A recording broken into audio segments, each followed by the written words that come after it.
आज हम देखेंगे उस समय के बारे में जब इंडियंस को पहली बार एहसास होता है कि वो अंग्रेज जो हमको इतने सालों से दबा के रखे थे या फिर इतने सालों से हमारे ऊपर राज कर रहे थे, हमारा शोषण कर रहे थे, तो अगर हम एक साथ आते हैं तो हम उनको इंडिया से बाहर कर सकते हैं। तो यह क्रांति को ये पहली बार नहीं हुई थी, इससे पहले भी भारत में कई बार छोटी मोटी जो है लड़ाइयाँ लड़ी जा चुकी थी, मगर क्योंकि लड़ाइयाँ एक साथ नहीं थी तो इसलिए उनको कभी भी एक क्रांति का नाम नहीं दिया गया। ये पहली बार था जब पूरे भारत की जनता एक साथ आई थी और उन्होंने एक युद्ध चालू किया था अंग्रेजों के खिलाफ, इसीलिए इसको क्या नाम दिया गया, रिवोल्ट ऑफ 1857 या फिर फर्स्ट वॉर ऑफ इंडिपेंडेंस, क्योंकि ये आज़ादी के लड़ी गई इंडियंस तरफ से पहली लड़ाई थी। अब देखिए, कोई भी लड़ाई या फिर कोई भी क्रांति एक दिन में नहीं होती या फिर किसी एक कारण की वजह से नहीं होती है, उसके पीछे एक लंबा लाइफ स्पैन चलता है। अंग्रेज लगभग 1700 के आसपास इंडिया में आए थे, एग्जैक्ट डेट की बात लगभग 1600 लास्ट में इंडिया में आए थे। उसके बाद से लगातार वो इंडिया पे राज कर रहे थे। धीरे धीरे उन्होंने अपनी टेरिटरी बढ़ाने की कोशिश किया। एक समय ऐसा आया कि उन्होंने इंडियन किंग्स को एकदम नीचे छोड़ दिया या फिर एकदम उनके ऊपर हावी हो गए और मोनोपोली किसकी हो गई, ब्रिटिश कंपनी की हो गई या फिर ईस्ट इंडिया कंपनी की हो गई। तो यहाँ पे अब इंडियंस ने पहली बार एक साथ आके एकजुट होके एक युद्ध का आगाज किया। उस युद्ध को क्या बोला जाता है, फर्स्ट वॉर ऑफ इंडिपेंडेंस। ठीक है, तो अब देखिए, कोई भी युद्ध एक दिन में नहीं होता है, उसके पीछे काफ़ी कारण होते हैं। तो आज इस चैप्टर में उन्हीं कारण के बारे में जानेंगे और उससे होने वाले कॉन्सिक्वेंसेज या फिर जो युद्ध हुआ उसका रिजल्ट क्या हुआ उसके बारे में देखेंगे। तो देखिए, सबसे पहला कारण क्या होता है, पॉलिटिकल कॉज। देखिए, पॉलिटिकल मतलब वो होता है कि अंग्रेजों ने उन सभी राजनीतिक कारणों से जिस तरीके से अपने एम्पायर को एक्सपेंड करने की कोशिश किया, ठीक है, तो उनको हम किस में काउंट करेंगे, पॉलिटिकल कॉज में। मतलब वो सारे राजनीतिक कारण जिससे अंग्रेज इंडियंस को दबा रहे थे वो किस में काउंट होंगे, पॉलिटिकल कॉज में। या फिर अंग्रेजों ने किस तरह से हमारे धर्म में छेड़खानी करने की कोशिश किया, तो या फिर वो चेंजेस जो उन्होंने हमारे सोशियो और रिलीजियस कस्टम के साथ किए, वो सारे हम किस में काउंट करेंगे, सोशो रिलीजियस कॉज में।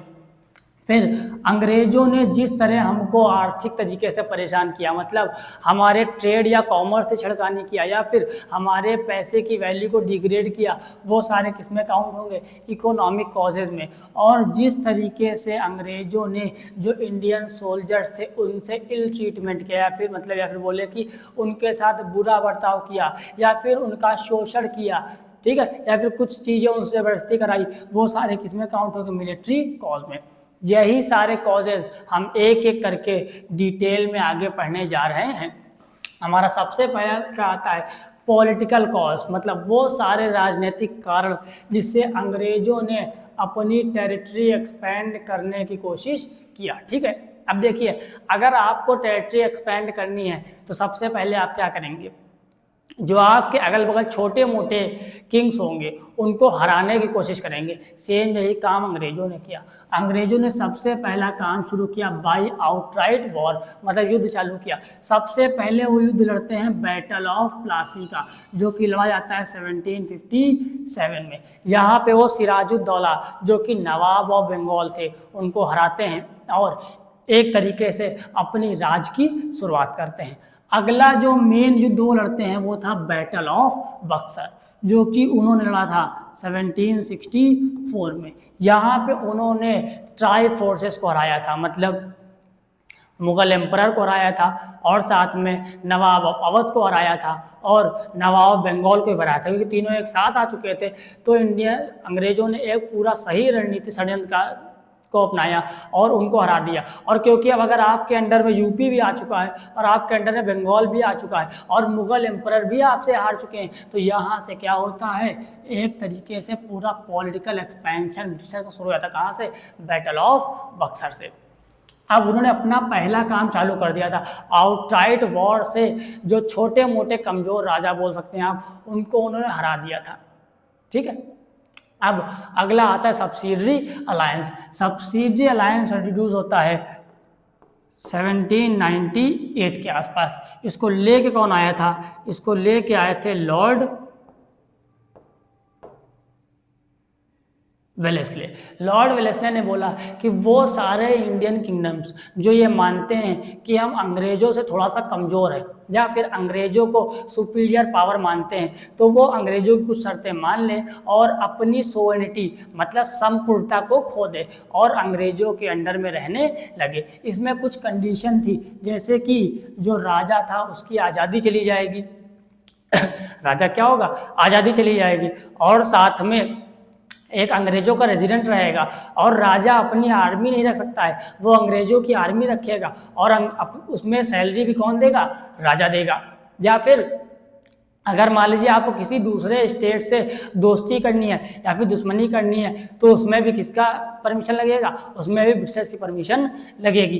तो एक तरीके से ये था कि मतलब तुम खाली नाम के राजा रहोगे, तुम पूरी तरीके से अपनी सोवरेनिटी क्या कर दोगे, खो दोगे। मतलब एक तरीके से उन्होंने इसको भी एनेक्स कर लिया था। अब उन्होंने देखा कि कुछ को हमने हरा दिया है, कुछ को हमने सब्सिडी अलायंस अंडर ले लिया है, अगली क्या लेके आते हैं, डॉक्ट्राइन ऑफ लैप्स। क्वेश्चन पूछा था डॉक्ट्राइन ऑफ लैप्स कौन लेके आया था, लगभग ये 1848 के आसपास आई थी, और इसको लेके कौन आया था, लॉर्ड डलहौजी। लॉर्ड डलहौजी, ठीक है, स्पेलिंग देख लेना आप। देखिए डॉक्ट्रिन ऑफ लैप्स में क्या था, डॉक्ट्रिन ऑफ लैप्स में ये था कि वो सारे किंगडम जिनका बायोलॉजिकल सन नहीं होगा, मतलब अगर मान लीजिए कोई भी राजा मर जाता है और उसका बायोलॉजिकल सन नहीं था उस टाइम पे, तो उसके एडॉप्टेड सन को रियल सन नहीं माना जाएगा। अगर हम इंग्लिश में रिपीट करें, according to doctrine of lapse, if ruler of a independent state die without a natural heir, his kingdom will lapse back to the British empire. मतलब ब्रिटिशर किसी भी तरीके से तुम्हारे एडॉप्टेशन को बेटा नहीं मानेंगे, वो सारा राजपाट किसका हो जाएगा, अंग्रेजों का हो जाएगा। हाँ, ये डॉक्ट्रिन ऑफ लैप्स वही है जिसके थ्रू अंग्रेजों ने झांसी को एनेक्स किया था। आप सबने रानी लक्ष्मीबाई के बारे में पढ़ा होगा, तो ये झांसी, सतारा, नागपुर, ये सब किससे एनेक्स हुए थे, डॉक्ट्रिन ऑफ लैप्स से, ठीक है। तो देखिए अंग्रेजों ने कैसे खेला, अंग्रेजों ने सबसे पहले क्या किया, बल का यूज़ किया। बल मतलब युद्ध किया, देखा जो छोटे मोटे थे उनको बल से हरा दिया, युद्ध में जीत लिया।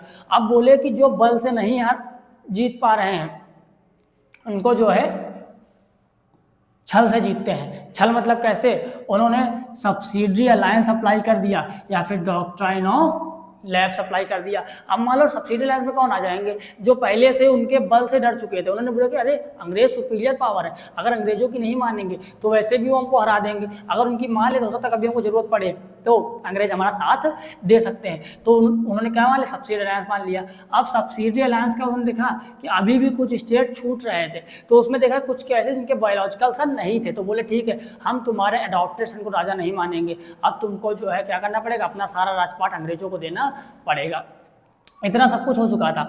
अब उसके बाद वो देखते हैं कि जो अवध है वो अभी बचा हुआ है, और अवध एक मेन प्रोविंस है, अवध मतलब आज का यूपी। तो इन्होंने क्या बोला कि तुम सही से गवर्न नहीं कर पा रहे हो। यहाँ के लास्ट रूलर कौन थे, वाजिद अली शाह। उनसे बोला कि तुम सही से रूल नहीं कर पा रहे हो, मतलब उनके ऊपर मिस गवर्नेंस का चार्ज लगा दिया और बोले कि राजा साहब अब आपका राजपाट हम लेते हैं, आप चला नहीं पा रहे हैं, हम चलाएंगे। देखिए आप लिखा हुआ है, अंडर द फिल्मी प्रिटेक्स्ट ऑफ मिसमैनेजमेंट ब्रिटिश ने क्या किया, अवध को एनेक्स कर लिया।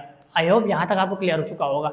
ये सारे चीज़ आपको दिख रही हो कैसे जो अंग्रेज हैं वो इंडियंस की बेइज्जती कर रहे हैं। अभी यहाँ तक तो कुछ नहीं था, आगे डिसरिस्पेक्ट शुरू होती है किसके साथ, बहादुर शाह जफ़र के साथ। जी हाँ, ये वही बहादुर शाह जफ़र हैं, वही मुग़ल रूलर हैं जो कभी अकबर या फिर बाबर या फिर औरंगजेब जो कि एकदम पूरे इंडिया पे राज कर रहे थे, टॉप क्लास एम्परर्स थे, आज उन्हीं के सक्सेसर या फिर बोले उन्हीं के जो उत्तराधिकारी थे बहादुर शाह जफ़र, लास्ट मुग़ल रूलर, उनकी बेइज्जती कर रहे थे कौन, अंग्रेज। अंग्रेजों ने बोला कि बहादुर शाह जफ़र जो हैं वो लास्ट मुग़ल रूलर हैं, इनके बाद जो इनके उत्तराधिकारी होंगे हम उनको राजा नहीं मानते। दूसरी चीज़, उस टाइम के जो राजा थे उनकी जो इमेजेस थी वो कॉइन्स पे छपती थी, तो मुग़ल अंग्रेजों ने क्या बोला कि बहादुर शाह जफ़र के बाद किसी भी मुग़ल एम्परर की जो इमेज होगी वो कॉइन्स पे नहीं छपेगी। साथ में तीसरी चीज़ उन्होंने क्या बोला